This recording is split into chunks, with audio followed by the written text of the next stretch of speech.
What's up, Bounders? This is Fakeoink, host of Digital Boundaries, jumping in right now with some beta in the Titanfall PC version. And I'm having a lot of fun with this game so far, even though I'm doing something a little bit blasphemous. I'm playing with my Xbox 360 controller on my laptop, which for PC gaming, for a first-person shooter, that's a bit weird because, you're really supposed to use a keyboard and mouse for the best precision possible. But at least for me, at least how I play games, I'm not in it for MLG. I'm going to do the best I can, but I want to have the most comfort and the most fun. And I just noticed that playing with a controller, I played keyboard and mouse, but playing with a controller was just easier for me. That might change over time, but at least for right now, I'm going to mess around with the controller.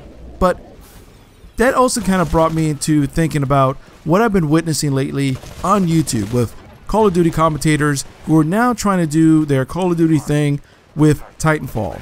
It's very early in the Titanfall. We don't have the whole information. As a matter of fact, Titanfall is probably one of the weirdest release titles in the world that I've seen for major releases, because usually about this time they'll start throwing almost everything in the kitchen sink at us, and they haven't. They've kept a lot of stuff under lock and key, a lot of information hidden, a lot of the information about how many maps there are, the availability of the loadouts, even the burn cards was a mystery in the beta portion for a while, and it just kind of confuses me that this is supposed to be such a major release, and of course this is multiplayer only. There's no single player, but there's so little information on how the overall system works that it kind of has me a bit worried. But at the same time, we're messing around with beta, and what I see right now is a good structure, a good foundation for a very, very popular series, a very popular game that's going to sell a lot, but the longevity is going to be in question until they start showing us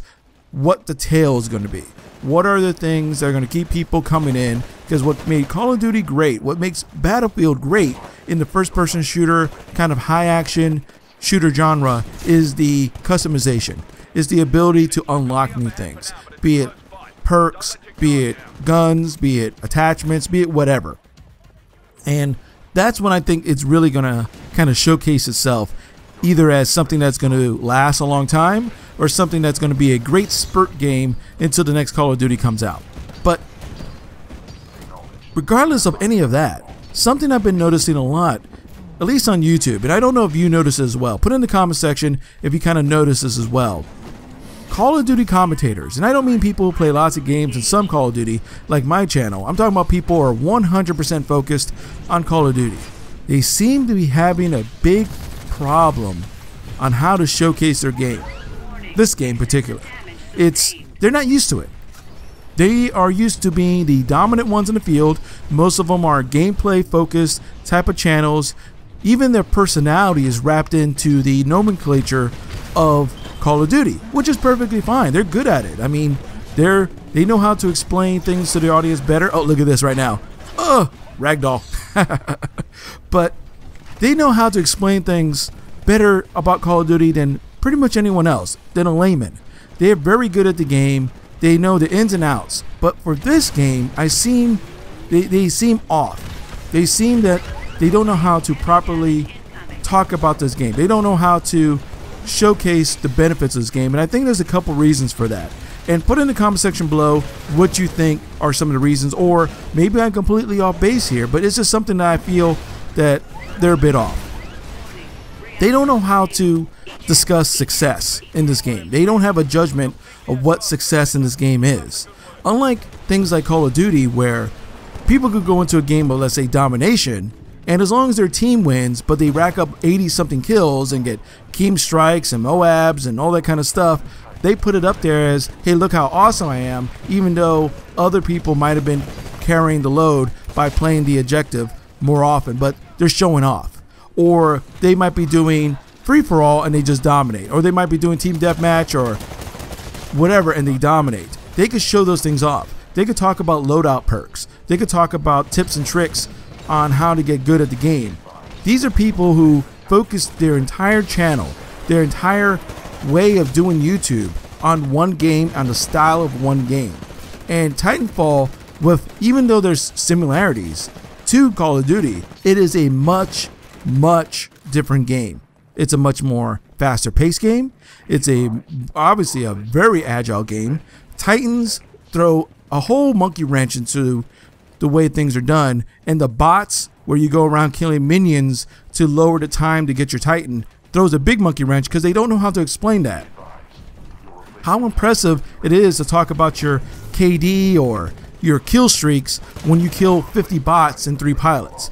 Is that a measure of success? Or is it a measure of success that you kill 10 pilots and 12 bots, but at the same time you don't get as many points as everybody else?